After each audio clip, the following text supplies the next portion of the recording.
Mr. Alan Sawyer, thank you very much for coming on to theboxingbar.com, and thank you very much. My pleasure to be here.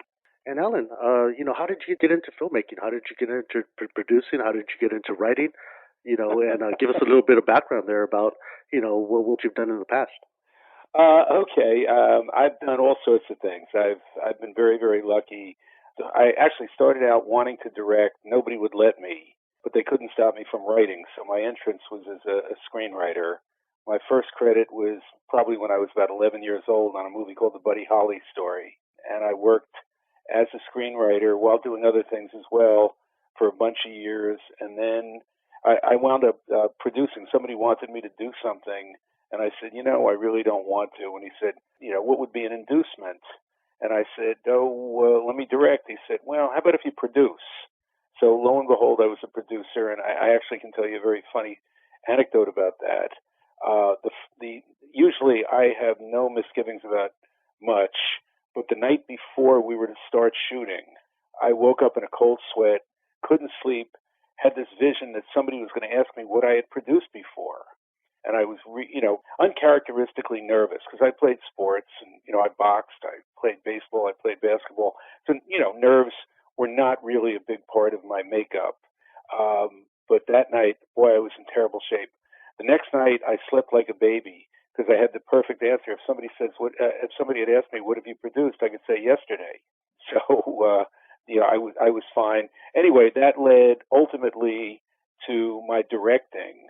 Somebody wanted me to do a rewrite on a script that he said was a psychological thriller, and I read the script and I said it wasn't either psychological or thrilling.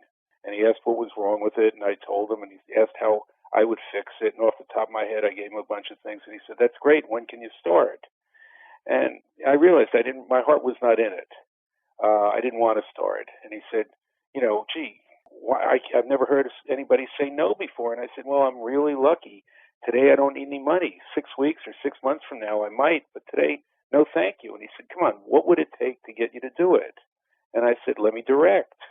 And he said, why you? And I said, because I asked what his budget was, and when he told me his budget, I said, anybody else you're going to get is a hack. If somebody's been doing that budget for that budget range for too long, that's all he's ever going to do it. He's never going to graduate, so he's just going to be worried about his next gig. Whereas I'm going to put everything into it. And lo and behold, I wound up directing it, and that led to my directing a whole bunch of projects, film, music videos, commercials, and most of all documentaries, which have sustained me for the last few years in a really fun way. Now, a lot of people think boxing, boxing isn't an ordinary sport. It's usually, for people in the ghetto or people low income. You said you got into the sport somehow. What type of area did you live in, or where did you come from? I lived in the worst part of industrial New Jersey, and in my high school, it was kill or be killed, and I didn't really feel like getting killed. I was the rarest of all things who played sports in my high school, a white guy. And I knew that I was going to be targeted. And first of all, I found boxing to be really, really exciting. But also, I learned that if you know how to box, you don't have to worry about a whole lot. I'm assuming nobody's got a knife or a gun, because especially in a tryout for basketball, I remember I was tested. Somebody big and much bigger and much stronger than me low bridged me, and it was really a test. I could have broken my neck, and it was really a test to see whether I was gonna wimp out or not. And I called the guy over as though I wanted to talk to him, and he said, what's your problem?" Though he didn't say it that nicely, and I sucker punched him, knowing that we were going to be separated, or else I probably would have been killed. But he went down, and nobody, I had to run laps for about a week, but nobody bothered me after that. So that's where boxing came in handy. But I really love the sport, and you're right. I mean, in my film that we're going to talk about, Sugar Ray Leonard, when I was interviewing him, said, he started to laugh. He said, it's when I asked him how did he get into boxing, he said, I've never heard of a kid in Beverly Hills waking up one morning and saying, gee, what I really want to do is be a boxer. You fight your way out of poverty. And that's very true. And in the East Coast, like in that side of town where you came from, there was a lot of history in the 1900s with Irish immigrants. of course, Italian immigrants, and Absolutely. they all made it big in boxing. Now, towards this part of the century, there's been a lot of Latino influence, and I know that's what your movie comes in, and that's pretty much what you guys talk about. But why the subject of boxing, and why the subject of Latino fighters in particular? Why did you change up from everything else you've done in the past? Why these subjects? Well, actually, it's not a complete change because I actually did a film about Latin baseball because baseball was a sport. Really, it was only with the breaking of the color line that Latinos became really welcome in baseball. There'd been some, but mainly they were very light-skinned Cubans. So I was familiar. I was familiar with the area, and it also gave me credibility in the world of sports, having done that film. I also did a film about a Harlem Playground basketball legend for HBO, a film called Rebound that starred. And great film, by the way, Alan. Baseball was beautifully done. Oh, thank you very much. Thank you. And actually, it came. This one started in a really funny way. I did a documentary for NBC about diabetes, and one of the guys who worked with me on the film, a guy named Rick Hildemonte, is a really nice guy. He and I hit it off, and we said, "Hey, let's find something else to do one of these days. That where we could team up again." And it was actually his idea. We had lunch one day, and he said, "You did that wonderful movie about baseball. How do you feel about doing one about boxing?" And I said, "That's a great idea. I wonder if anybody's done anything along these lines." And we checked, and nobody had. And the problem with doing something is, how do you get started? You need somebody who can open the door for you. You can't, I couldn't just call up Bob Arum, let's say, or Jose Suleiman without any entrance, anybody opening the first door for me. Fortunately, Larry Merchant, who's got a serious reputation in boxing for good reason, is a friend, and he's actually in my baseball film because he started as a baseball writer. And Larry was the first door opener for me on this film. Then a whole bunch of other guys really took a liking to what I was doing and opened doors as well. A guy named Bill Kaplan, who's a great publicist. Don Shargan, who was the matchmaker at the Olympic. And on and on and on. And people just said, "Hey, let me call so-and-so on your behalf. Let me call so-and-so." And it took off exponentially, and people have been really, really great. I got access to virtually everybody I wanted. And, the fact is that Latinos in boxing, I live in LA and I've lived here for many years now. And the first fights I went to out here were at the Olympic. And, let's look at the way things have evolved. It's been close to 50 years since we had a charismatic heavyweight champ. And it used to be that everything flowed from the heavyweight division down. But with the absence of interesting heavyweights, the lighter weights have become much more important. And when you look at the great guys in the lighter weight classes, you're looking at Chavez, you're looking at Olivares, and you're looking at a wonderful tradition here in Southern California. I mean, an amazing tradition. Bobby Chacon, Carlos Palomino, Art Frias, the Ruelas brothers. I mean, scores and scores of really, really talented boxers who sadly, until Oscar, never really got their due because, it used to be like the jazz world. If you weren't in New York City, you were somewhere across the street from Japan. You were not just in another time zone, but in another world. And, because of national TV and, Oscar, who was a transitional figure, the Southern California has become really important, which is also, obviously look at Oxnard and where you're based. Not only do you have the Garcia family with their tradition, Eduardo, who found Fernando Vargas, and Robert, who's doing a wonderful job as a trainer, and Mikey, who's one of my favorite fighters on the scene today. But you also have Sergio Martinez coming in there to train. Victor Ortiz was training there. That's where boxing lives today.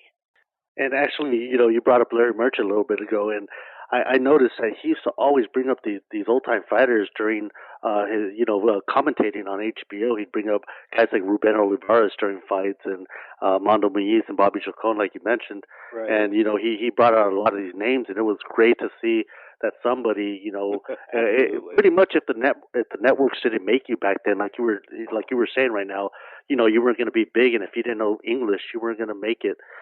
during that time in the 60s, 70s, and 80s. If you didn't know English and could make it mainstream. Absolutely. Well, Larry And is my favorite. Larry's, I really. love Larry, and I get a lot of slack for him because there's a lot of people that don't really care for Larry, but I love Larry Merchant, But and I miss him very much. all those people who don't like Larry, are now missing him terribly, and they all smiled when he stood up to Floyd. Yeah, absolutely. Called them out. Absolutely.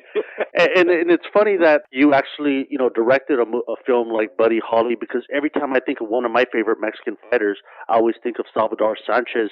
Is the Buddy Holly or the Richie Valens of of his time? I have to correct you. I didn't direct it. I wish I had. I was a writer on that, but not the director on that. That was before anybody would let me say action. But Salvador Sanchez, great fighter. I mean, there. Well, one can only wonder what would have happened if his career had lasted longer. Amazing. I mean, the richness of champions here is staggering.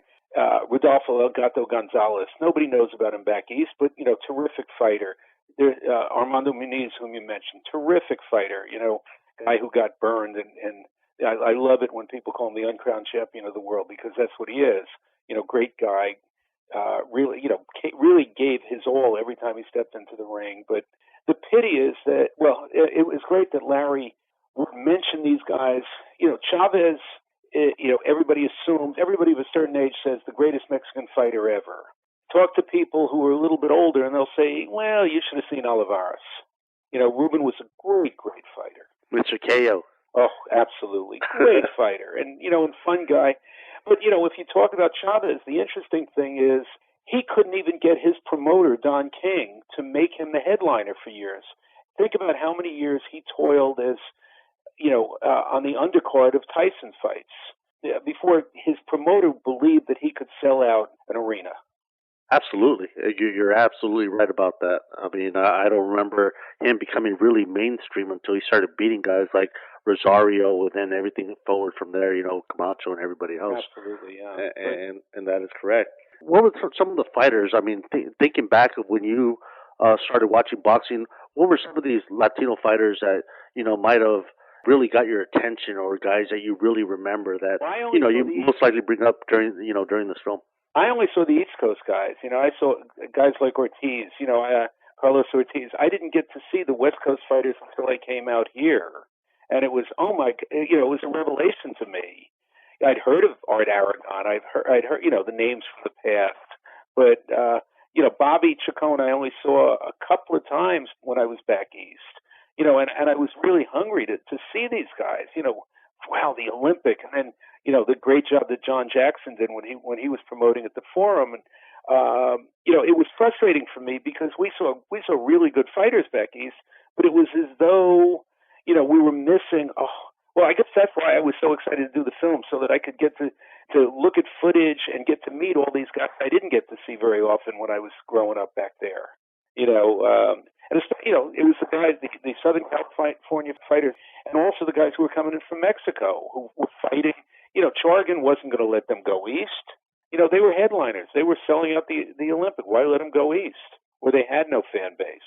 You have a lot of these fighters on your film here. I mean, that's another thing that we're going to get out of watching your film, is that I know I have relatives or friends or fellow boxing fans that haven't seen these guys since the fights that they remember seeing them. They haven't seen them in decades. Right. And now they're going to unfold pretty much in your film, and we're going to be able to even just get that glimpse of them to see what they even look like even now. So that's a good thing. I'm sure you got a big thrill out of it yourself. Oh, it was great. I mean, these really wonderful people who, remember, up until guys like Oscar, fighters didn't make that much money. So these guys were fighting 4 or 5 times a year, which you don't see anymore. With Oscar, everything changed, and suddenly it was only Cinco de Mayo and Hispanic Heritage Week. But these guys, the guys who fought at the Olympic, it didn't matter if you got a loss. What mattered was, how you were going to do next time. Nobody danced and nobody ran, because it was about giving the fans their money's worth. But for me, it's really been fun to get to know Armando Muniz, to get to know Bobby Chacon, to get to know Carlos Palomino. I mean, these are Chiquinito Hernandez, the late Chiquinito Hernandez, who was a great guy and a great fighter. Paul Gonzalez. I mean, the list is is endless. Rodolfo El Gato Gonzalez, whom I mentioned, great fighters, and they're wonderful fighters today. I'm delighted that Canelo Alvarez is in the film. It was fun to spend time with Victor Ortiz. I wish he hadn't done what he did against Floyd.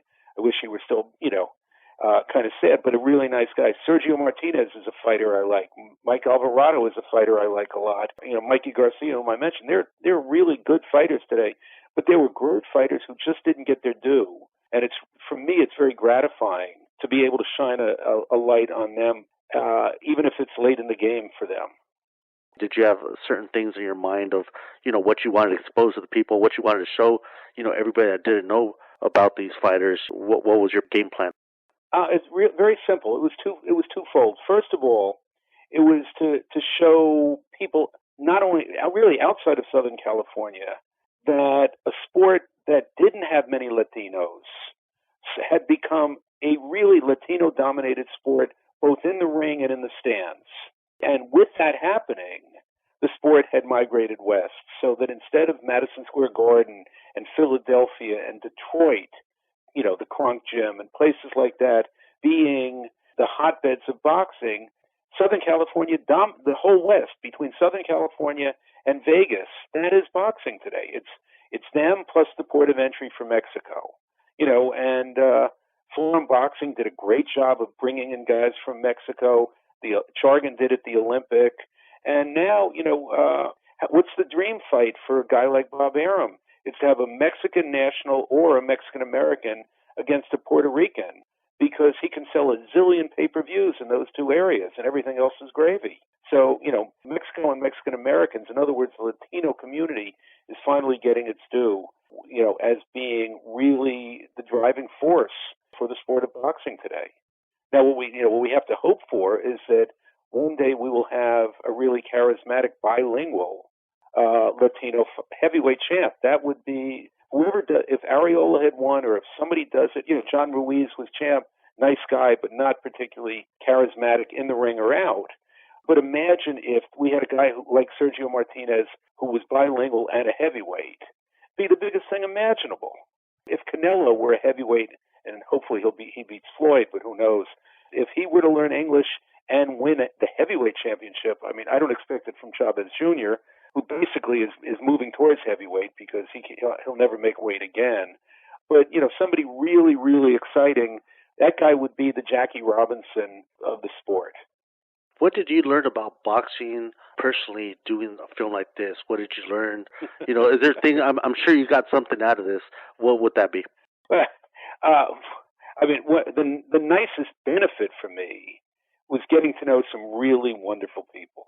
Really, really wonderful people. But if there's one lesson to be learned, it's okay not to take a punch once in a while. It does, there's nothing wrong with ducking or moving out of the way once in a while. Don't go toe-to-toe every single fight. It's really bad for your health. And I'm sure you had a lot of great moments doing a film like this. What were some of the things that stood out for you that you'll, always remember and cherish?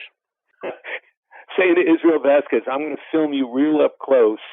And he said, great, bueno. And I said, Israel, be careful. And he came within a fraction of an inch of sending me into the next county. Being careful and being Israel Vasquez just doesn't go together. I was conversant in the history of Southern California boxing, but it really, I learned so much more.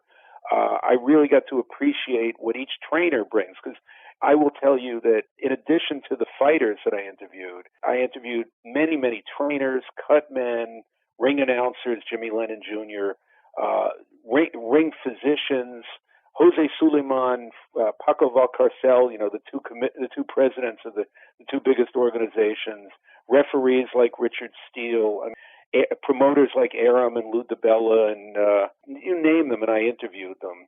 So it gave me an overview and an insight that I think very few people are lucky enough to get, and I'd like to think that a lot of it is there in the film so that others will see boxing from different perspectives, historians as well. And, it's interesting that, to me, the film, as I look at it now, is very much about the immigrant experience. My joke about the film, playfully, is that it's a film about race, language, culture, economics, politics, and boxing. So it's not just who's got the best left hook or who's the best welterweight of all time, but it's really about why people go into boxing, what it means to them. Hopefully, there's some lessons to be learned. There's a saying about boxing that you fight your way out of the street and wind up back in the street. Sadly, that's true for a lot of people. It's not true for everybody, and I hope that people will realize that paydays don't come forever, and that some money, when you're making money, you don't need the biggest entourage in the world. It's not unmanly to put some of the money aside for later in life. Oscar and Ray Leonard, both of whom are in the film, live very nice lives today, and I wish that were true of a lot of the other guys who sadly didn't keep much. We can name names, but I think, I'm sure you know some of the guys I'm referring to. Absolutely. And with you saying that, I mean, it's obvious you and the West Coast Boxing Hall of Fame, who's spreading its wings through this film, along with President Rick Ferris. He and you guys obviously genuinely care about the sport, not just the sport, but its fighters. And you guys will be given the money made from the opening on September 8th in Santa Monica to the Retired Boxing Foundation, headed by Alex Ramos and Jackie Richardson, that do an absolutely great job at doing what they do, heading something like the Retired Boxing Foundation, which I 100% support. And why is that important for you personally to do something like this for a cause like this and for boxers like the ones you've interviewed? I'm really glad you asked that. That's a great question. And I want to say Rick Ferris, wonderful guy. Alex, the Bronx Bomber Ramos, wonderful guy. And Jackie Richardson, wonderful woman. I want to give back. And I'm so thrilled about the efforts that people like those three make, that when Rick and I, Rick said, gee, is there any way that you can help? And I said, do a benefit. And he said, what do you want out of it? And I said, the satisfaction of knowing that we pitched in. I don't want anything from it. I said, the thrill for me, truthfully, will be to know that I'm helping some people and to give the people who are in the film an opportunity to see it together. It's one thing to watch when you're sitting at home. I think it's going to be really, really special for everybody who's on screen or those who are here. We're not going to get Wilfredo Vasquez Jr. and Sr. to fly in from San Juan, Puerto Rico too easily. But everybody, the local people, and not just guys, by the way, because Mia St. John, who's really Maria Elena Rosales, is in the film, and so is a great fighter named Hannah Gabriel, who's not going to fly in from Costa Rica, but she's terrific. So it's not just guys. But I think it's going to be special for them to see it with their fellow fighters, with whom they have a shared history, and they're part of a continuum. And that's going to be really satisfying to me. But I want to draw attention to these people and the fact that, in contrast to baseball players or basketball players or football players, they have no union. They have no health plan. They have no pension. And, they're interested. We mentioned Chicanito. People don't realize that Bob Arum paid for cancer treatment for him. Gennaro and his wife and Bill Kaplan flew down to Houston very often, and for these special treatments that kept him alive. And it was all Bob Arum going out of pocket.